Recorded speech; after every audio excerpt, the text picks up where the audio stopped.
ଜୀବନର ଧର୍ମ। ଅନ୍ଧ ଚକ୍ଷୁହୀନ ହେବା ଦୁର୍ଭାଗ୍ୟ ବୋଲି ଏହା କର୍ମଫଳ ବୋଲି ଅନେକେ ଭୁଲି ଯାଆନ୍ତି। ସେହି କର୍ମ ପୂର୍ବଜନ୍ମକୃତ ପ୍ରାରବ୍ଧ ହୋଇପାରେ। ଅନ୍ଧ ଭିନ୍ନ ଭିନ୍ନ ପ୍ରକାରର ଥାଆନ୍ତି, କେହି ଜନ୍ମାନ୍ଧ, ଜନ୍ମରୁ ଅନ୍ଧ ଥାନ୍ତି। ଅନ୍ୟ ଧରଣର ଅନ୍ଧ ହେଲେ ମହାନ୍ଧ, ଅଜ୍ଞତା, ବିବେକଶୂନ୍ୟତା, କାମାନ୍ଧ, ମଦାନ୍ଧ, ଗର୍ବ କାରଣରୁ ହିତାହିତ ଜ୍ଞାନଶୂନ୍ୟ। ଏମାନେ ମଧ୍ୟ ଏକ ଏକ ଧରଣର ଅନ୍ଧ।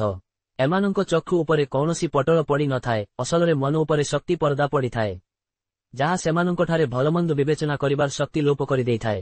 ଅନ୍ଧ ତ ସୁରଦାସ ଥିଲେ, ସନ୍ଥ କବି ଭୀମ ଭୋଇ ବି ଥିଲେ। ହେଲେ ଧୃତରାଷ୍ଟ୍ରଙ୍କ ଅନ୍ଧପଣ ଥିଲା ଆସକ୍ତିର, ମୋହର।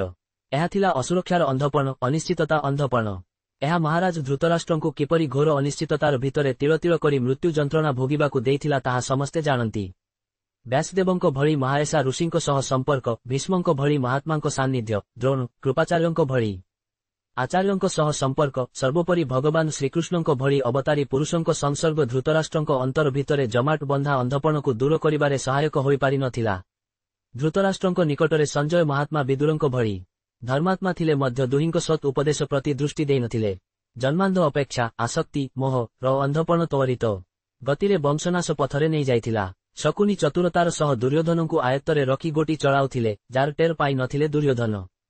ରାବଣ ଥିଲେ ଚାରିବେଦର ଭାଷ୍ୟକାର, ମହାପଣ୍ଡିତ, ହେଲେ ବିବେକବୁଦ୍ଧି ହରାଇ ମଦାନ୍ଧ ହୋଇ ଜନକ ନନ୍ଦିନୀ ସୀତାଙ୍କୁ ଚୋରିକଲା ଭଳି ଘୃଣ୍ୟ କର୍ମ କରି ନିଜ ମୃତ୍ୟୁକୁ ଆମନ୍ତ୍ରଣ କରି ଆଣିଥିଲେ। ଗୀତାର ବାଣୀ କହେ ପ୍ରଜ୍ଞାବାନ ହୁଅ, ବିଭ୍ରାନ୍ତି ଦୂର କର। ପ୍ରାଣର ଧର୍ମ, ଜୀବନ ଧର୍ମ, ହୃଦୟଙ୍ଗମ କର।